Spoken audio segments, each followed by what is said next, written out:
आजच्या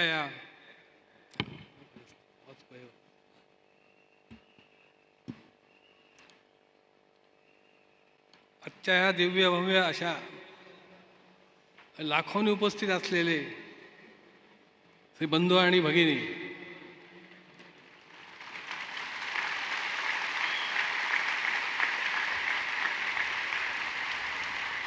महाराष्ट्रभूषण पुरस्कार वितरण सोहळ्यासाठी उपस्थित भारताचे भारताचे गृह आणि सहकार मंत्री माननीय नामदार श्री अमितजी शाह साहेब यांना माझा पहिला सप्रेम नमस्कार.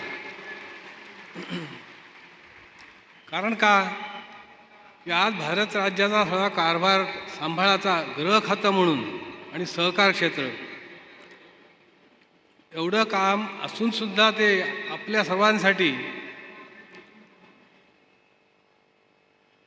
आज इथे हजर राहून उपस्थिती दिली. हे केवढं महत्त्वाचं माझ्या आयुष्यामधलं भाग्याचा क्षण आहे.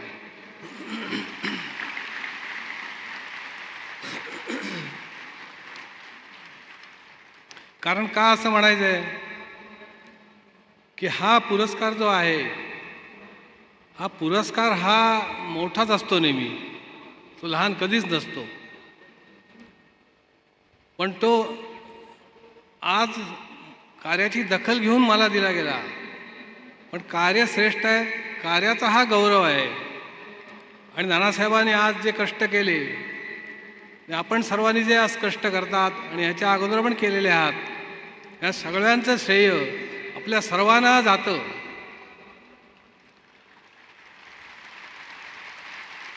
कारण असं का म्हणायचं आहे की महाराष्ट्रभूषण हा पुरस्कार देणं आणि परत एका घरामध्ये दुसरा देणं अशी कुठेही घटना झाली नसेल. महाराष्ट्रातही झालेली नाही, कुठेही महाराष्ट्रात झालेलं नाही आहे. तेव्हा हे एक मोठं महान कौतुक आहे महाराष्ट्र शासनाचं. त्यातले त्यात माननीय मुख्यमंत्रीजी, उपमुख्यमंत्री देवेंद्रजी, शिवाय त्यांचे सगळे सहकारी, सांस्कृतिक खाते आणि आपण सर्व उपस्थित आहात, या सर्वांना माझा पहिला सप्रेम नमस्कार.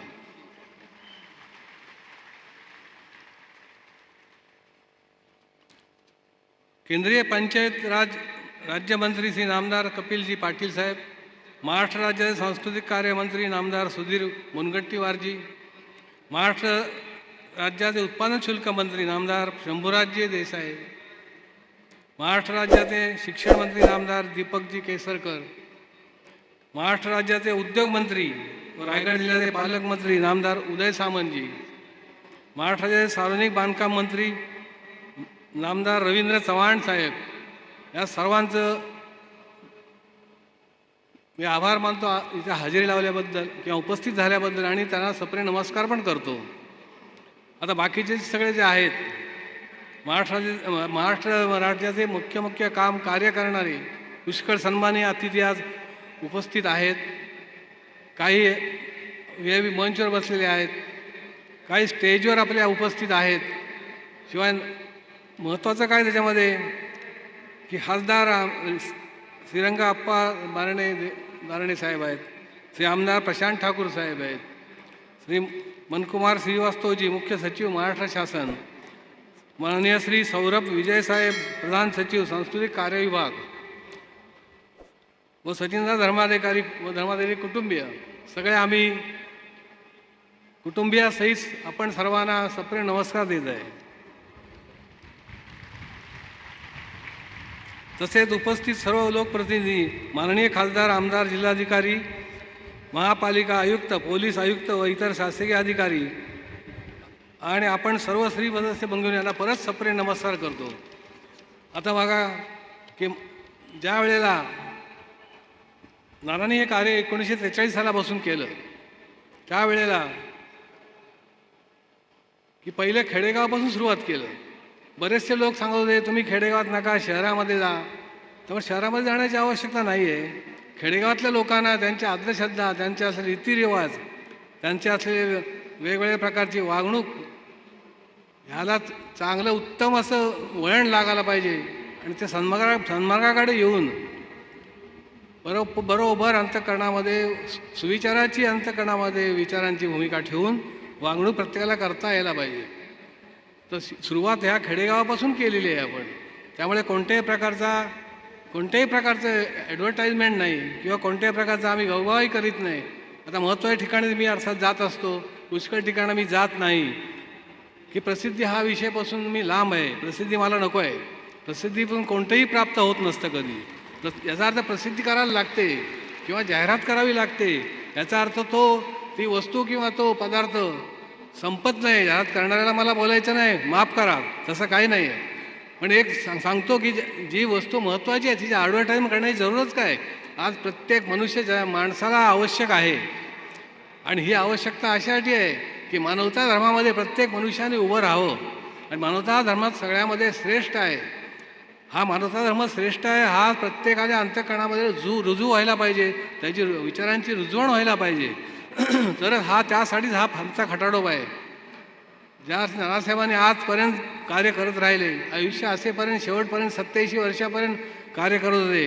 त्याच्यापुढे याच्या अगोदरपासून मी चालू केलेलं आहे, आजपर्यंत मी चालू करणार आहेच. आणि जेवढं आयुष्य असेल, जेवढं जीवात जीव असेल माझ्या, जेवढं श्वासोश्वास अखेरपर्यंत चालेपर्यंत मी हे कार्य चालू ठेवणार आहे. दुसरी गोष्ट माझ्यानंतर उत्तराधिकारी म्हणून सचिन धर्माधिकारी सुद्धा आपल्या सर्वांना परिचित आहेत. त्यांनीसुद्धा हे कार्य अखंडपर्यंत करत राहणे आहे. त्याच्या पुढे सुद्धा चालणार आहे. त्यामुळे काय आज मनुष्य गेला पुढे कोण याचा विचार करायची वेळ येतच नाही. कार्य हे चालू राहतं. म्हणून सांगितलं कार्य हे श्रेष्ठ आहे. माणसाचं काय कार्य उत्तम असल्यावर माणसाच्या देहाला सन्मान मिळत असतो. देहाचा सन्मान नसतो. देहाला सन्मान केव्हा मिळतो? जेव्हा कार्य उत्तम त्या देहाकडनं केलं जातं त्याच वेळेला माणसाला सन्मान मिळतो. तसाच हा महाराष्ट्रभूषण पुरस्कारसुद्धा नानांच्या चरणी आणि आपल्या सर्वांच्या समर्पित आहे. का की कार्य हे श्रेष्ठ आहे आणि कार्य श्रेष्ठ आहे म्हणून सन्मान त्या देहाचा केला जातो. यासाठी हा सन्मान असणं म्हणजे याचा अर्थ काय आहे की कोणताही पुरस्कार जो आहे तो उच्चच असतो. तो पद्मभूषण असो, पद्मश्री असो, महाराष्ट्रभूषण असो किंवा आणखीन वेगळ्या प्रकारच्या दर्जाचा उच्च दर्जाचा पुरस्कार असो, हा पुरस्कार सगळ्यामध्ये माझं मत तरी असे श्रेष्ठच आहे. त्याची बरोबरी कधी होत नाही की तो कार्याला श्रेष्ठ होता आज दिलं आहे त्या पुरस्काराने. हे केवढं महत्त्व आज आहे सांगा मला. महत्त्वाचं काय आहे की आज समाजाचे ऋण आपल्यावर आहेत, देशाचे ऋण आपल्यावर आहेत. मग देशाचे ऋण, आईवडिलांचे ऋण किंवा समाजाचे ऋण करण्यासाठी फेडण्यासाठी आपण काय आज प्राप्त केलं आहे, काय आपण सेवा त्यांची केली, हे फार महत्त्वाचं आहे. देशसेवा काय आपली आहे सांगा मला. मग देशसेवा करण्यासाठी काय करावं लागतं, समाजाचे ऋण फेडण्यासाठी, समाजाची सेवा करण्यासाठी काय करावं लागतं, हेच नेहमी आम्ही प्रत्येक वेळा सांगत असतो की प्रत्येकाने उभं राहिलं पाहिजे आणि उभं राहून प्रत्येकाने ही सेवा अखंड प्रत्यक्ष करायला पाहिजे. केल्याशिवाय होत नाही, नुसते बोलून नाही होत असते. बघा आता देशाची सेवा करणारे पुढारी मोठमोठे उपस्थित नेते आहेत. आता त्याच क्षेत्रातले आपले उत्तम मंत्री महोदय इथे व्यासपीठावर बसलेले आहेत. त्यांची सुद्धा ती देशसेवा सगळ्यामध्ये श्रेष्ठ आहे, काय प्रश्न याचा नाही आहे. देशसेवा आहे, देशाबरोबर समाजाची सेवा आहे आणि लोकसेवासुद्धा करतात. सगळ्या बाजूनी परिपूर्ण कोणत्याही प्रकारचं कमीपणा किंवा कोणत्याही प्रकारचा कमीपणा आपल्याला आणून देत नाहीत किंवा आपल्याला कोणत्याही प्रकारची कमतरता करून देत नाहीत. सर्व सोयी उपलब्ध करतात. याचा अर्थ काय, समाजाची सेवाच आहे ती प्रकारची. ती आहे कशी ती बघा. त्या प्रत्येकाने अंतःकरणामध्ये हा विषय घ्यायला पाहिजे. मग त्याला नसेल ठीक आहे, राजकारण करायचं नसेल, त्यांनी समाजाची सेवा कशा प्रकारे करावी त्या आम्ही शिकू, त्याप्रमाणे प्रत्येकाने चाला. हे चालणं उत्तम आहे सगळ्यामध्ये, कारण समाजसेवा ही सगळ्यामध्ये श्रेष्ठ आहे. मग समाजसेवेसाठीच श्री नानासाहेब धर्माधिकारी प्रतिष्ठान मी उभं केलं. त्या संस्थापक मी आहे. का ते एक आपल्याला उभं राहायला जागा पाहिजे काहीतरी, त्यासाठी हे प्रतिष्ठान मी उभं केलं. आणि ह्या प्रतिष्ठानामार्फत जी कार्य होत असतात त्याच्यामध्ये वृक्षारोपण आहे. वृक्षारोपण नुसतं नाही करायचं, वृक्षारोपण का करावं, एक कामनिक स्वरूप अंतःकरणामध्ये याची नसावी की वृक्ष हे कसे आहेत, वृक्षापासून आपल्याला काय मिळेल. आणि अशा ह्या वृक्षाचं रोपण आपण केल्यानंतर आपल्याला केवढी आनंदी आणि समाधानी आणि आयुष्य आनंदी जगण्याची, उत्तम जगण्याची त्याच्याकडनं आपल्याला ऊर्जा घेता येते. मग ही ऊर्जा घेण्यासाठी आपण किंवा ही ताकद आपण घेण्यासाठी, हा बोध घेण्यासाठी आपण सर्व वृक्षारोपण करायला पाहिजे. रोपण करणं याचा अर्थ काय? नुसतं रोपण नाही करायचं. वृक्ष लावणं सोपं आहे, लावायचं नंतर बघायचं नाही असं नाही. पण हे लक्षात ठेवायचं त्याच्यामध्ये महत्त्वाचं की ज्याप्रमाणे आपण झाडं लावायची त्याप्रमाणे प्रत्येकाने झाडं लावावं. आणि प्रत्येकानं झाड लावून आता ह्या पावसाळ्यात सुद्धा उत्कृष्ट महाराष्ट्रामधला सर्वांमध्ये मोठा असा पुरस्कार सोहळा आज आपण पाहत आहात. आणि तो माझ्यासाठी प्रत्येकाने नाव घेऊन सांगितलं. मग ह्यासाठी प्रत्येकाने प्रत्येक एकच निश्चय ठेवायचा की पाऊस लागला की प्रत्येक माणसाने 5-5 झाडं लावायला पाहिजे. प्रत्येक ठिकाणी लावावी. 5 झाडं कमीत कमी लावावी, नुसती लावून नाहीत, वाढवावी. त्याला वेळच्या वेळी पाणी घालावं, त्याची निगा राखावी. ज्याप्रमाणे लहान मुलाची निगा राखत असतो आपण, त्याप्रमाणे वृक्षसुद्धा राखायला पाहिजे. आपण ते एकदा स्वतंत्र उभे राहिले की नंतर आपल्याला काही सेवा करावी लागत नाही. तसं लहान मुलं असतं, सुरुवातीला सेवा करावी लागते, नंतर जेव्हा स्वतःहून उभं राहतं, कामाला लागतं, काय काम असेल ते उद्योग करत असतं, ते मग माणसं दुसऱ्या कोणाची आवश्यकता लागत नाही. त्याला स्वतः करता येतं. स्वतः करण्यासाठी आपण पहिली सेवाभावी धर्म रुजू करायला पाहिजे, तर पुढे प्राप्त आहे, याचं काही नाही. त्यासाठी प्रत्येकाला मी सांगतोय की प्रत्येकाने 5-5 झाडं लावायलाच पाहिजे. प्रत्येकाने ह्या पाऊस पडल्यानंतर, आता उन्हाळ्यामध्ये जगू शकत नाहीत, पाऊस पडल्यानंतर प्रत्येकाने लावायला पाहिजे. वृक्ष लागवडीचं फार महत्त्व आहे. कारण वृक्ष हे आपल्याला सगळ्या बाजूनी आपलं सेवा जावी धर्म उभा करत असतात. मग आपण सेवा करणं हे महत्त्वाचं आहे. बघा, त्याच्यापासून लाकडं मिळतात, वेगळा ऑक्सिजन तर चांगला मिळतो, वेगवेगळ्या प्रकारचे वायू जे माणसाला आपल्या आवश्यक आहेत ते प्राप्त वृक्षापासून मिळत असतात. शुद्धीकरण हवा करण्याचं काम फार मोठं करतो. अशुद्ध हवा करण्याचं काम आपण करतो, शुद्ध करण्याचं काम करत नाही. शुद्ध करण्याचं काम निसर्ग करतो, याचा अर्थ राहिलेले असलेले वृक्ष करतात. म्हणजे वृक्ष आपण लावायला पाहिजे, प्रत्येकाने लावायला पाहिजे, त्याचं संगोपन करायला पाहिजे. आजपासून पक्का निश्चय आतमध्ये ठेवा, सगळ्यांनी संकल्प ठेवा. आणि दुसरं काय, आरोग्य शिबिर आहे की प्रत्येक भारतामधल्या प्रत्येक मानवाचं सुदृढ आयुष्य त्यांनी जगावं, कोणत्याही प्रकारचा त्रास त्याला होऊ नये आणि आनंदी आयुष्य असेल ते जगावं आणि शेवटपर्यंत काढावं. त्यासाठी आरोग्य शिबिर आपण घेतो. आरोग्य शिबिरामध्ये आपण काय करतो, प्रत्येकाची तपासणी करतो. त्याला तपासणी करून सांगतो, अमुक ठिकाणी जा, तुला पुढचा मार्ग मिळेल. का जे काय त्यातले तज्ज्ञ असतात, मोठमोठे डॉक्टर्स असतात, मोठमोठे हॉस्पिटल्स आहेत, ते प्रत्येकाने जावं आणि त्याचे उपाय करून घ्यावे. प्रत्येकाने का घरच्या घरी उपाय होऊ शकत नाही हा. म्हणून सगळं प्रत्येकाने आरोग्य शिबिर ह्यासाठी आहे की आरोग्य हे प्रत्येकाचं सुदृढ असावं. हीच भूमिका अंतःकरणामध्ये आमच्या आहे. त्यासाठी आम्ही प्रयत्न करतो, शेवट पण प्रयत्न करत राहणार आहोत. तिसरं काय, रक्तदान शिबिर आहे. रक्तदान शिबिरसुद्धा महत्त्वाचं आहे की आपल्याला रक्त परिपूर्ण जन्मल्यापासून जन्माला देताना आपल्या परिपूर्ण आपल्याला दिलेलं आहे. मग ज्यार्थी चांगलं रक्त आपल्याला दिलं आहे, आपण चांगले करतो, चांगलं कार्य करतो, मग तेच रक्त जे आहे ते आपण दुसऱ्याला दिलं, ज्याला आवश्यकता आहे त्याला दिली, तर त्याला पण जीवनामध्ये फार महत्त्वाचा उपयोग पडेल ना, त्याचा तिथं जीवन वाचेल. यासाठी बघा, प्रत्येकाने रक्तदान शिबिर करणं आवश्यक आहे. नुसतं नको, संख्येने करायला हवं. तो पण रेकॉर्ड आपला आहे असं काही नाही, तरी पण अजून रेकॉर्डवर न अवलंबून राहता आपण एक सेवा म्हणून तिथे उभं राहिलं पाहिजे आणि सेवेसाठी प्रत्येकाने झटायला पाहिजे. हेच असं झालं तर सांगा मला, महान देश आहे, भारत आपला महान आहे, समृद्ध केव्हा होईल? या सगळ्या प्रकारे समाजाने सेवा रुजू करायला पाहिजे. आणि सगळ्या प्रकारे समाजाची सेवा रुजू झाली सगळ्या प्रकाराने. तर त्यातला तिसरा प्रकार सांगतो मला, थॅलेसिमिया एक मोठा रोग आहे, फार मोठा आहे. त्याच्यापासून एकदा मुलाला झाला किंवा जो असतो जन्मताच असतो, पण एकदा लहान सुरुवात झाली रक्त कमी पडायला, जसं त्याचं शरीर वाढत जातं तसं शरीराप्रमाणे रक्तसुद्धा वाढावं लागतं. रक्त वाढलं नाही तर काय होतं, त्याला आजारपण येतं, आयुष्याचा सुद्धा धोका असतो. मग अशा वेळेला हा आपल्याला देण्यासाठी आपल्याकडे उत्तम सामर्थ्य दिलेलं आहे, आपल्याला ताकद दिलेली आहे, आपल्याला शक्ती दिलेली आहे. मग ती आपण थोड्याफार प्रमाणात द्यायची आहे का आपली नाहीच आहे ती, तर आपण द्यायला काय काम मागे पुढे का राहावं? त्यासाठी प्रत्येकाने ज्या वेळेला आपण शिबिर घेऊ त्या वेळेला प्रत्येकाने ते उभं राहून तिथे सेवाधर्म रुजू करावा. मी आजच सांगतो सगळ्यांना, आता ते पण सुरुवात करायला लागेल. पण पुष्कळ मुलांना रक्ताची आवश्यकता असते, रक्त तयार होत नाही शरीरामध्ये, रक्तपेशी ह्या तयार होतच नाही शरीरामध्ये, ती यंत्रणाच कमी असते. मग अशा वेळेला आपण ती देऊन उभी करता आली पाहिजे. किंवा डॉक्टर लोक आहेत, त्यातले मोठमोठे तज्ज्ञ आहेत, चांगले उत्तम तज्ज्ञ आहेत, मुंबईला आहेत, पुण्याला आहेत, सगळ्या बाजूने आहेत. मग त्यांच्याकडे जाऊन आपला काय असेल तर सल्ला घेऊन त्याप्रमाणे प्रत्येकाने आपण करावं. त्यासाठी जे लागणारं हे असतात, स्क्रॅप करतात तोंडातून, आणि त्यासाठी लागणारी जी आपल्याकडेच जी वस्तू आहे ती, मग ती जी आहे ती वस्तू जी आपण दुसऱ्याला देण्यासाठी का कमतरता करावी, आपण द्यायला पाहिजे. ही एक समाजसेवाच आहे. दुसरी गोष्ट म्हणजे अशी की बघा, श्रवणयंत्र वाटप पुष्कळांना ऐकायला येत नाही, किंवा ऐकायला कमी येतं, किंवा लहानपणापासून ऐकायला येतं पण थोडंफार ऐकायला येतं. मग त्याला कॅपॅसिटी वाढवण्यासाठी यंत्र आहे, यंत्र वाटप आहे, यंत्रवाटप आपण करायला पाहिजे. यात हे प्रतिष्ठान सगळं कार्य करत असतं. महत्त्वाचं काय की वाटप होणं आणि प्रत्येकाला त्या त्या ताकदीचं यंत्र मिळणं हे फार महत्त्वाचं आहे. तिसरं काय, विविध सरकारी दाखले वेगवेगळ्या प्रकारचे, आता ह्याचे पुष्कळ दाखले आहेत. दाखल्यांचे काय पुष्कळ दाखले आहेत, जे दाखले आपण देतो ते त्यांना उपयोगी पडतात आयुष्यामध्ये.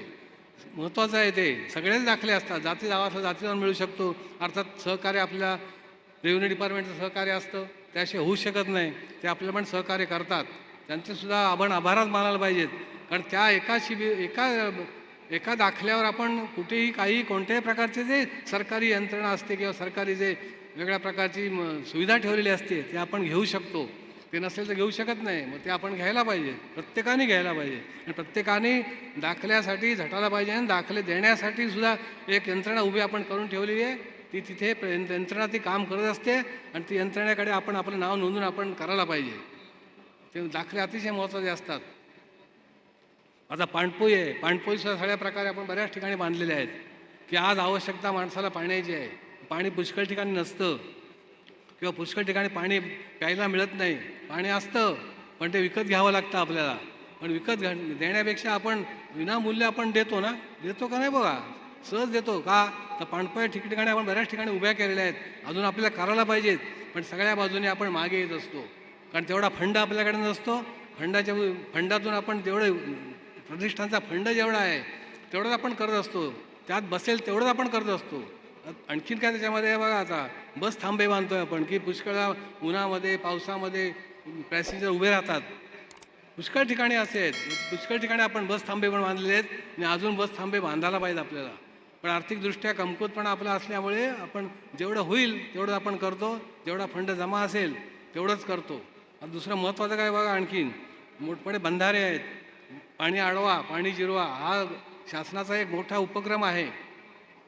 मग तो आपण सर्व मिळून जर केला तर पाणी जिरलं जर तर बोरिंगला पण पाणी लागेल, आसपासच्या तलावांना पाणी राहील, ह्यातल्या विहिरींना पण पाणी येईल. केवढं महत्त्व आहे. मग प्रत्येकाने जिथे जिथे आवश्यक ठिकाण आहे तिथे आपण बंधारे बांधून पाणी जिरवलं पाहिजे. कारण हे जिरवणं हे महत्त्वाचं आहे. कारण पाणी जिरलं तर सगळ्यांना पाण्याची उपलब्धता प्राप्त होईल. कारण आम्ही आता बघा पुन्हा हे करतो, आम्ही वेगळ्या प्रकारची वेगळ्या प्रकारचे उद्योग असतात, पुष्कळ प्रकारचे उद्योग असतात. जसं मार्गदर्शन शिबिर आपण घेतो का, आता कोणीतरी जे काही शिकलेली आहेत मुलं, पुष्कळ अशी शिकलेली तरुण मुलं आहेत, पण त्यांना नोकरी नाही, काय काम नाही, परिस्थिती खराब असते.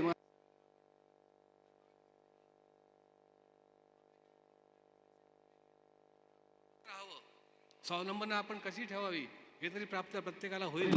केवढं श्रेष्ठ झाला बघा.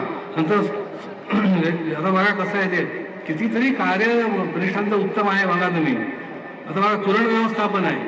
आता राष्ट्रीय उद्यान बोरवली, तिथे आपण मोठं कुरण व्यवस्थापन करतो. पहिल्या सुरुवातीला तिथे हरणं येत नसत, पण आता हरणाचा कळप येतो का, त्याला लागणारं जे गवत आहे ते गवत लागवड करणं आणि त्याची देखभाल करणं हे महत्त्वाचं काम आपण करतो. दुसरी गोष्ट म्हणजे अशी की त्याच्यातले अनावश्यक जे गवत आहे ते खात नाहीत, मग ते काढून त्याचे साफ करून जे आवश्यक आहे तेच त्याला बरोबर शक्ती देऊन वाढवायचं काम आपण करतो.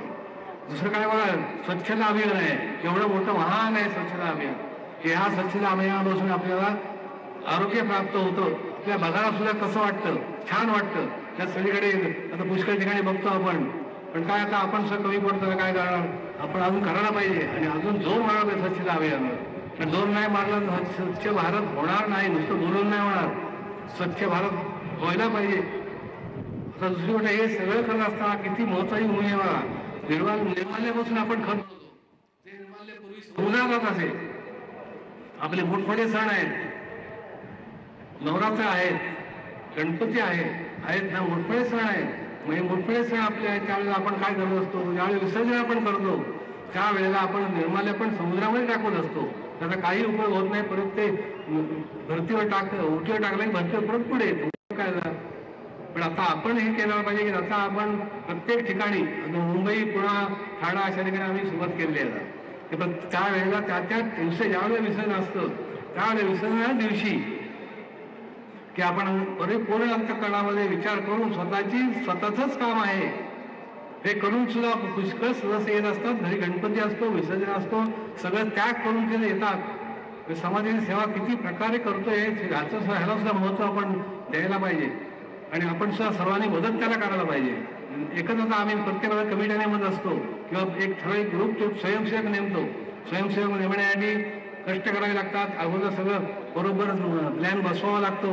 त्याप्रमाणे परिपूर्ण होतं. ते मुख्य काम सचिनदादा करत असतो, मला विचारतो त्याप्रमाणे करतो. त्याप्रमाणे बरोबर होत असतं. प्रत्येकाने अंतकाळाला लक्षात ठेवायला पाहिजे. कारण निर्माल्यापासून आपण ते खत बनवतो आणि खत जे त्यापासून मिळतं ते खत आपण वृक्षारोपण केलेल्या झाडालाच टाकतो. बाकी कोणी देत पण नाही कोणाला. आपण विक्रीसाठी आपण करत नाही. पण ते एकदा वस्तू मिळाली, हार मिळाल्यानंतर त्याची फुलं नेमकी काढून ठेवणं, त्यातले प्लॅस्टिकचे पदार्थ, वॉल असतात, सूत असतं, सगळं काढून टाकायला लागतं आणि निव्वळ फुलं ठेवावी लागतात. ते पण एक काम करावं लागतं. नुसतं गोळा करून नाही होणार. कारण ह्या वस्तू कुजणाऱ्या नाहीत, ह्याचं खत होणार नाही. मग त्या वस्तू तिथे टाकून उपयोग काय नाही झाला. त्या आपण वेळच्या वेळी बाजूला करून कुठेतरी आपण लांब ठिकाणी करून जाळून टाकतो. आपण त्याचा उपयोगच काही नसतो त्याला. आता मला कसा खत निर्मिती कसं करतो, पुनर्भरण सुद्धा आपण करतो. असा जलपुनर्भरण पुनर्भ्रमण आहे. आता बघा कसं आहे ते पुनर्भरण कसं आहे की परत भरत राहणे, याला पुनर्भरण म्हणतात. परत भरत राहणे. प्रत्येक पावसाळ्यामध्ये आपण ज्यांचे बोरिंग आहेत त्यांनी पाणी अडवायचं आणि बोरिंग मध्ये सोडायचं. त्याचा आपला अनुभव चांगला सोलापूर जिल्ह्यामध्ये चांगला आलेला आहे. उत्तम. कारण ते शेवट मार्च एप्रिल पाण्याची पंचायत पडते. अक्षरशः पाणी प्यायला पाणी असतं काही ठिकाणी. अशा ठिकाणी आपण तिथे केलेलं आहे आणि हे करून आपण तिथे नुसतं केलेलं नाही. त्याची फलश्रुती ही फार चांगली आहे की त्या गावाला, त्या बोरिंगला प्रत्येकाच्या आणखी 3-3 महिने पाण्याची क्षमता वाढली. एवढं श्रेष्ठत्व आहे. म्हणजे आपण प्रत्येकाने आता प्रत्येक ठिकाणी जिथे पाण्याची टंचाई आहे तिथे करायला पाहिजे. आपण त्याच्यामध्ये महाड तालुका आपल्यामध्ये बघा कसा आहे, खडकाळ नुसता आहे, तिथे सुद्धा पाण्याची व्यवस्था व्हायला पाहिजे. आता पोलीस खातं आहे. पोलीस खात्याला जेवढं माझ्या बाजूने जेवढं मी करता येईल तेवढी मदत मी करत असतो. कारण आज सगळ्या बाजूनी तुम्ही बघाल पोलीस यंत्रणा जी आहे, म्हणून तर आपण आज उत्पत्ती आपल्या ह्याच्यासाठी स्थितीसाठी अखंड उभे आहोत आपण, किंवा आपण स्थितीमध्ये उभे आहोत, आनंदात उभे आहोत. त्याशिवाय शक्य नाही आहे. त्यासाठी गृह खातं आहे. संपूर्ण देशाच्या राज्याचं गृह खातं सांभाळणारे सुद्धा आपल्या समोर उपस्थित आहेत. त्याचे सुद्धा आपण अनंत उपकार मानायला पाहिजे. आणि एवढं कार्य करून सुद्धा आणि शिवाय महाराष्ट्र राज्यामध्ये प्रत्येक राज्यामध्ये प्रत्येक पोलीस यंत्रणा काम करत असते. आता आज सुद्धा बघा प्रत्येक पोलीस यंत्रणेला किती त्रास झाला असेल. थोडा नाही त्रास झाला. उन्हामध्ये उभं राहावं लागतं, प्रत्येक करावं लागतं, नियोजनबद्ध बरोबर करावं लागतं. कार्य सोपं नाही ते. यासाठी त्यांचे अखंड उपकार आणि अखंड आभार आपण मानायलाच पाहिजेत. आणि जेवढी मदत करता येईल तेवढी आपण मदत करायला पाहिजे. आता नैसर्गिक आपदग्रस्त पण असतो. काय वादळ होतो, काय धरणीकंप होतो. मध्ये आता मोठं वादळ झालं तर काही ठिकाणी आमच्या रायगड जिल्ह्यामध्ये लाईटच आला नसता 8-8 दिवस. तर अशा ठिकाणी आपले सर्व सदस्यांनी संपूर्ण महाराष्ट्रात जेवढं करता येईल तेवढं ABC वॉर्डाला मदत आपण केली आणि लाईटची उपलब्धता लवकरात लवकर आपण करून दिली. जे 15 दिवसात काम होणार ते 3 दिवसात करून दिलं. म्हणजे लोकांच्या समाजाची सेवाच झाली नाही. अशा समाजसेवेचा व्रत आपण अखंड सर्वांनी घ्यायला पाहिजे. आता पुष्कळ ठिकाणी अपग्रस्त असतात. आता धरणीकंप होतो, हे होतं, पुष्कळ ठिकाणी होतं. जेवढं आम्हाला प्रतिष्ठानतर्फे आम्ही जेवढी पैशाची मदत करता येईल तेवढे आम्ही करतो. ज्या ठिकाणी अति नुकसान होतं अशा ठिकाणी आपण प्रतिष्ठानतर्फे पैसे मागे धान्य वाटप पण आपण केलं. जसं गव्हर्नमेंट करत असतं त्याच्याप्रमाणे आपण नाही करू शकत, पण थोडंफार प्रमाणामध्ये आपण करतो. आणखीन वाढवायला पाहिजे हे प्रत्येकाने हे लक्षात ठेवावं प्रत्येकाने. आता महत्त्वाचं तेवढं काय आहे, सगळं ठीक आहे, ही समाजसेवा झाली. आता अंतःकरणामधली भूमिका जी आपली आहे ही स्वच्छता कधी होणार? ज्या वेगळ्या प्रकारचे विचार आहेत, वेगळ्या प्रकारची व्यस्त माणसाला आहेत, नाना तऱ्हेच्या चमत्कारिक स्वभावाने मनुष्य वागत असतो, तो का वागत असतो याचं कारण काय असेल? प्रत्येकाने अंतःकरणामध्ये याचा शोधबोध घ्यायला पाहिजे आणि मन स्वच्छ करून अंतःकरणामध्ये बघा कसं आहे, त्या मनाची भूमिका ही स्थिर नाही, अस्थिर आहे. आता एक विचार करील, नंतर एक विचार करील. जास्तीत जास्त आपल्या सर्व इंद्रियामध्ये विचार करणारं इंद्रिय असेल तर मन कधी शांत बसत नाही. अहो दिवसा डोळ्या जरी काय कुठल्या घटना घडल्या तरी रात्री स्वप्नामध्ये आपल्याला दाखवतो, मग स्वप्नात शांत झोपून देत नाही आपल्याला. असतं ना असं? म्हणजे अशा अस्थिर मनाला आपण काय करावं? मनाची भूमिका स्थिर होण्यासाठी आपण काय करायला पाहिजे सांगा? किती श्रेष्ठत्व आहे अंतःकरणामध्ये परिपूर्ण स्वच्छता घ्यायला हवी. अहो बाहेर ज्याप्रमाणे आपण बाहेर सगळ्या प्रकारे आपण सुविधा आपण प्राप्त करून देतो किंवा आपल्या स्वतःसाठी आपण सुविधा करत असतो, ऐश्वर्य सगळ्या प्रकारे आपण भोगत असतो, पण अंतःकरणामधलं ऐश्वर्य कोणी केलं आहे का विसरला मनुष्य विसरला का? त्याला अंतःकरणामधलं ऐश्वर्यसुद्धा महत्त्वाचं आहे. पण अंतःकरणामध्ये ऐश्वर्य केव्हा होईल की आतले जे विषय आहेत, विषयांचे जे विचार आहेत, हे विचार जायला पाहिजेत. प्रत्येक माणसाने अंतःकरणामधले विचार आहेत. आता अंतःकरण कसं आहे? अंतःकरण मन, बुद्धी, चित्त, अहंकार हे 5 भागामध्ये आहे. 5 भागाची भूमिका अंतःकरणामध्ये सुविचारामध्ये असेल तर मनुष्य नक्की आत्मिक आनंदामध्ये राहील. आणि आत्मिक आनंदामध्ये राहून सुद्धा प्रत्येकाने अंतरात्म्यावर अवलंबून राहायला पाहिजे. असं राहिलं तर ती भूमिका अंतरात्म्याचे जे सामर्थ्य आहे ते मिळण्यासाठी काय करायला पाहिजे प्रत्येक माणसाने? आता सामर्थ्य मिळण्यासाठी आशीर्वाद घेऊन उपयोग नाही. मी तर पहिल्यांदा सांगतो, आशीर्वाद हा निष्क्रिय करणारा आहे. मनुष्य भ्रमात राहतो की मला आशीर्वाद आहे, मला काय कसली भय नाही. प्रत्येकाने अंतःकरणामध्ये उभं राहायला पाहिजे. करतो विवेकच उभं राहणं, अचूक प्रयत्न करणं, प्रभोशक्ती वाढेल, उत्तम प्रकारे सामर्थ्य मिळेल. का नाही मिळणार? प्रयत्न हे सगळ्यामध्ये श्रेष्ठ आहेत. प्रयत्नासाठी काय करायला पाहिजे? पण जरी आशीर्वाद असला तरी आशीर्वाद असतो सगळ्यांना असं काही नाही आहे, तो प्रश्न नाही. पण प्रत्येकाने आशीर्वाद न राहता प्रत्येकाने आपल्या असलेल्या कर्तव्यभूमिकेकडे उभं राहायला पाहिजे की आपली कर्तव्यभूमिका काय, ज्याला जी दिलेली आहे अर्थात ती प्रत्येकाने अंतःकरणामध्ये विचार करून उभी करायला पाहिजे, तरच प्राप्त आहे. नाही तर नुसती आता सगळ्या बाजूनी ठीक आहे, एवढं कार्य केलं, सगळं प्राप्त आहे. आता कीर्तीसुद्धा प्राप्त झाली का नाही? जगांची कीर्ती मिळाली. आता का युरोपियन युनिव्हर्सिटीने पण सन्मान केला ना का नाही केला? भारत सरकारने सुद्धा सन्मान केला. पण ही कीर्ती आहे. पण कीर्ती अशी सहसा मिळत नसते कधी. कीर्ती मिळण्यासाठी काय करावं लागतं? आता बघा कसा आहे हा की प्रत्यक्ष पाहायला गेलं तर नरदेहाची किंमत कोणाला नाही आहे. प्रत्येकाने जे कर्तव्य घेतलं त्या कर्तव्यातच फक्त मनुष्य उभा आहे, बाकी ह्याच्या पश्चात काय? आता बघा, धन्य नरदेह हो, धन्य आहे हा, सोपा नाही. धन्य आहे, धन्य केव्हा आहे सांगतो तुम्हाला नंतर की कसा आहे तो बघा. आता याची अपूर्वता पाहो, अपूर्व आहे, त्याला सीमा नाही, मर्यादा नाहीत. आता हे जे कार्य करतो आम्ही, आमचं आयुष्य, प्रत्येकाचं आयुष्य कमी पडणार आहे. नरदेह म्हणून जन्माला आलो, पण आमचं आयुष्य आम्हाला असं वाटतं की अजून आयुष्य ह्या कार्यासाठी मिळावं. नाही, पण तसं नाही. परत जरी आलो तरी आम्ही जन्माला तरी परत हेच कार्य आम्हाला मिळावं, हे आम्ही अखंड आजपर्यंत सांगत असतो. का? हे कार्य पुरं होणारं नाही आहे. हे काम जे आहे प्रत्येक समाजसेवेचं कधीही पूर्ण होणार नाही, कधीच होणार नाही. मग त्यासाठी आपण प्रत्येकाने अपूर्वता कशी आहे ती पहा. आपलं अपूर्व आपलं धरून आहे आणि जन्माला आलेलं आपण आहोत. मग हा अपूर्वता आपण कशी प्राप्त करून घ्यायला पाहिजे? अपूर्व म्हणून जे काय आहे, अपूर्व कोण? की पूर्वता नाही त्याला. अपूर्व कोण आहे? एकच अंतरात्मा. प्रत्येकाने आत्मनिर्भर व्हायला पाहिजे ना, तर प्राप्त आहे, नाही तर नाही. त्यासाठी बाकीचे विचार जे असतात ते बंद करायला पाहिजेत. तर अंतरात्म्यावर अवलंबून राहील. नुसतं बोलून होणार नाही. होईल का? नाही. हे लक्षात ठेवा प्रत्येकाने की नुसतं बोलून होणार नाही आहे. आपण बोलून होत नाही. आपण प्रत्येकाने स्वतः ते करायला पाहिजे की अंतरात्म्याकडे जर विचार मागायचे असतील, आपण अंतरात्म्याचेच विचार आपल्याला असतील. आता बघा, मागे आपण अभंग वाचला होता, एक गुढीपाडव्या दिवशी आपण घेतलं निरूपण त्याच्यावर. बघा दिलं होतं का नाही? संतांच्या गावी परब्रह्म भांडवल आहे. संतांच्या गावाला कुठलं भांडवल आहे? परब्रह्म भांडवल आहे आणि संतांची भूमी आपली महाराष्ट्रभूमी आहे. आणि सगळ्या प्रकारे उत्तम उत्तम आपण त्यांनी लिहिलेल्या महत्त्वाचे जे आहेत ते प्रविष्ट माणसासाठी लिहिलेले आहेत. मग माणसाने काय करायचं आहे त्याचा अभ्यास आपण प्रत्येकाने करायला पाहिजे. केल्याशिवाय पुढे प्राप्त नाही. त्याने लिहून ठेवले कशासाठी? ते देहरूपाने गेले पण प्रत्यक्ष कार्यरूपाने जिवंत आहेत. म्हणजे म्हणून कार्य श्रेष्ठ आहे.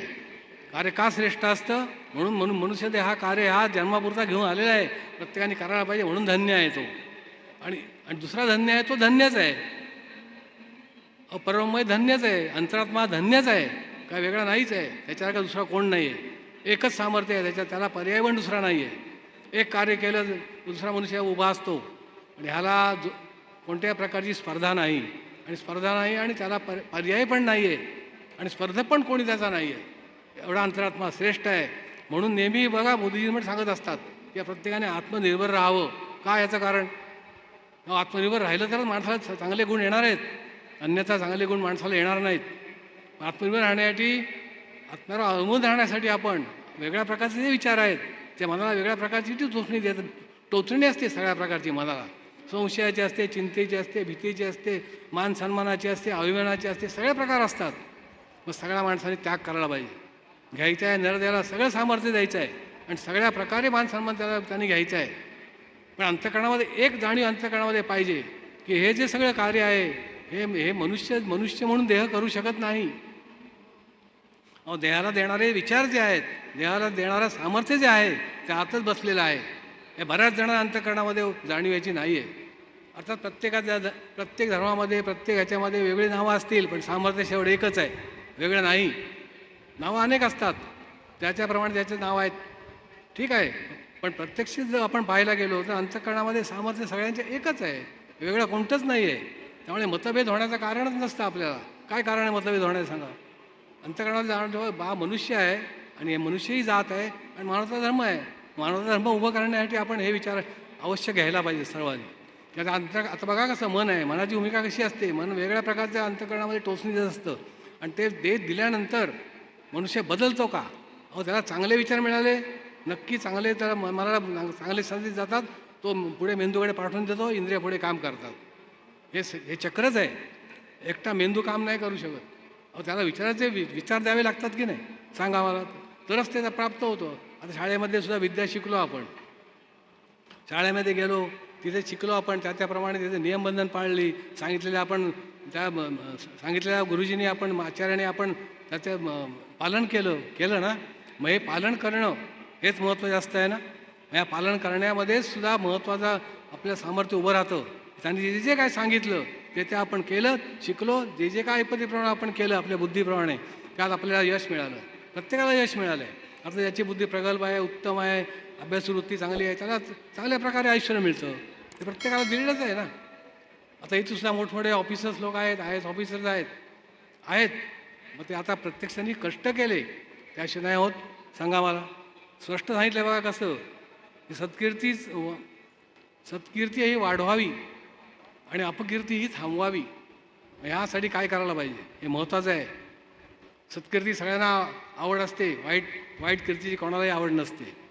मग वाईट कीर्तीची आवड नसते, मग त्यांनी काय करायला पाहिजे? त्याने आपले जे अपकीर्ती करण्याचे जे विचार आहेत ते आपण बाजूला टाकायला पाहिजे, तरच प्राप्त आहे. नाहीतर सत्कीर्ती अशी होत नसते. कीर्ती करण्यासाठी बघा कशी आहे. कीर्ती वाढवायची म्हटलं तर सोपं नाही ते. कीर्ती वाढवण्यासाठी काय करावं लागतं सांगा मला? केवढं आपलं झटावं लागतं. आता तसं बघायला गेलं तर महत्त्वाचं काय आहे बघा की कीर्ती वाढवण्यासाठी सहज प्राप्त आहे. संत वचनामध्ये सहज दिलं आहे. झिजल्या विणं कीर्ती कैची, मान्यता नवे फुकांची. म्हणजे याचा अर्थ काय? झिजल्या विणं, मेहनत कष्ट केल्याशिवाय ज्याप्रमाणे ज्यालाच करतो भूमिका उभी करायची असेल. आता पुष्कळ करतो प्रत्येकाच्या वेगळ्या आहेत. हे आता सांगा मला, हे जे आहे की नाही हे केवढं मोठं महत्त्व ह्याला आहे की ह्याला महत्त्वाचं काय आहे की कीर्तीसाठी मनुष्य झटत असतो, सत्कीर्तीसाठी झटत असतो, पण अपकीर्ती थांबवायला पाहिजे. तेव्हा प्रत्येकाने हे करायला पाहिजे. वाईट कीर्ती करण्यासाठी काय करायचं काय नाही करायचं हे प्रत्येकाने अंतःकरणामध्ये परिपूर्ण जाणीव घ्यायला पाहिजे. तेव्हा आता थोडक्यात थांबवतो का की काय आता आपल्याला वेळ नाही आणि साहेबांना पण पुढचे प्रोग्राम असतात. आपल्याला काय नाही, आपले दिवस मोकळा आहे, पण त्यांच्या मागे उत्तम कार्य आहे, भारत मातेची सगळ्या सेवा आहे. तेव्हा आता इथेच थांबतो. जय हिंद, जय महाराष्ट्र, जय सद्गुरू. माझं एक महत्त्वाचं काम आहे की मला असं वाटतं की आज महाराष्ट्रभूषण पुरस्काराचे मानधन 25 लाख रुपये दिलेले आहे. ते मी सर्वांच्या समक्ष, आपल्या सर्वांच्या समक्ष उपस्थित सन्मान्य अतिथी देणे आपल्या समक्ष मी महाराष्ट्र शासनाच्या मुख्यमंत्री सहायता देत आहे.